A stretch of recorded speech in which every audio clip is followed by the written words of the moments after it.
کتنے لوگ ذہنی مریض بن چکے ہیں. اسٹریس ہر آدمی کی بیماری ہے, ہر آدمی کی. ہر دوسرا آدمی کس میں ہے؟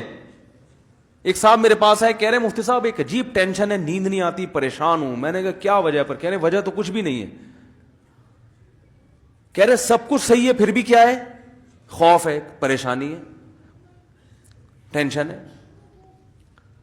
تو دنیا سے دل لگا لیا, محبت دنیا سے کر لی, حالانکہ مسافر خانہ ہے, تو ٹینشن ہوگی کہ نہیں ہوگی؟ ارے بھائی آپ بزنس کلاس میں ٹرین میں سفر کر رہے تھے, آپ غریب آدمی تھے, جھونپڑی تھی آپ کے پاس, بزنس کلاس میں لا کے آپ کو کسی نے بٹھا دیا, ایئر کنڈیشن روم, اور بٹن دبا رہے ہیں, وہ آ رہا ہے مٹی والے چاول لے کے, وہ آتا ہے اکثر, میں نے وہی مٹی والے چاول ہی نکلتے ہیں, اللہ تعالیٰ ہدایت دے ان کو, بزنس کلاس کی بات کر رہا ہوں. وہ بریانی لے کے آیا, بریانی کے نام پہ ایک دھبا دیا اس نے آپ کو, وہ بریانی نہیں ہوتی جو شاید اب نئی ٹرینوں میں کچھ آ گئی ہو, تو وہ آپ کو اب اتنا مزہ آنے لگا کہ اب آپ کو اس ٹرین کے ڈبے سے محبت ہو گئی ہے بھائی, کہ یار یہ تو بڑا زبردست اے سی روم ہے, اور ماشاءاللہ واش روم بھی بڑا صاف ستھرا. اب آپ کو اس سے محبت ہو گئی, اب آپ بڑی ہنسی خوشی وہاں زندگی گزارنا آپ نے شروع کر دیا. لیکن آپ کو یہ احساس مسلسل کھایا جا رہا ہے کہ بھائی یہ لاہور پہ ٹرین کیا خیال ہے رک جائے گی, اور مجھے وہاں سے پھر اب دوبارہ اسی جھونپڑے میں جانا ہے جو میں لاہور چھوڑ کے آیا تھا.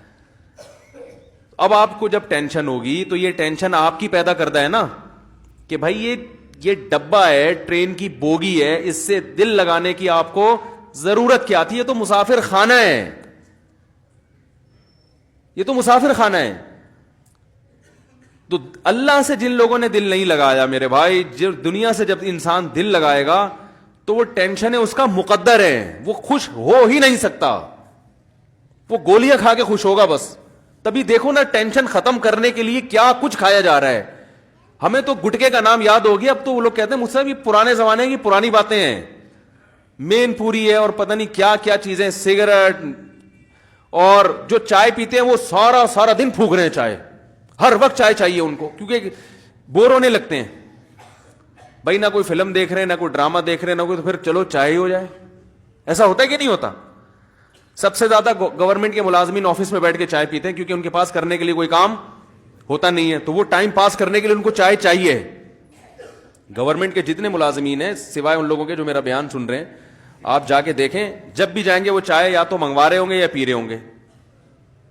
وجہ اس کی یہ کہ کرنے کے لیے کام ہی نہیں ہے, تو چائے 24 گھنٹے چائے پیتے رہیں گے, پیشاب ہر تھوڑی دیر میں پیشاب آ رہا ہے جی. تو یہ سب اس کی علامتیں ہیں کہ آپ اوپر سے جو سیٹنگ ہے وہ کیا ہو چکی ہے؟ آؤٹ ہو چکی ہے. اوپر کی سیٹنگ اللہ نے قرآن میں وعدہ کیا کہ آؤٹ کروں گا میں لازمی. وہ اس لیے کہ جب تم میری یاد سے اعراض کرو گے تو اوپر کی سیٹنگ کبھی بھی صحیح نہیں ہو سکتی. علماء کہتے ہیں نا, دل یہ تمام پورے جسم کا بادشاہ ہے, اور بادشاہ جب کسی ملک پہ حملہ کرتے ہیں تو بادشاہ کو گرفتار کرنے کی کوشش کرتا ہے, وہ بھنگی چمار کو فوکس نہیں کرتا. تو اللہ تعالیٰ جب کسی سے دشمنی کرتے ہیں تو اللہ اس کے دل کو قابو میں لے کے اس میں پریشانی ڈال دیتے ہیں. باقی جسم کے پارٹس کو اللہ تعالیٰ ان سے دشمنی نہیں کرتے. اللہ کہتے ہیں سب صحیح ہوگی, باڈی پورا فٹ فاٹ ہوگا, کوئی مسئلہ نہیں ہوگا, لیکن دل میں اپنے قابو میں لے کے اس میں پریشانی ڈال دوں گا. تو اللہ تعالیٰ سے دعا کرنی چاہیے بھائی, اللہ تعالیٰ ہماری اس زندگی کو صحیح سمت میں لے کے جائے. Thanks for watching. Don't forget to like, comment, share and subscribe to Mufti Tariq Masood Speeches channel.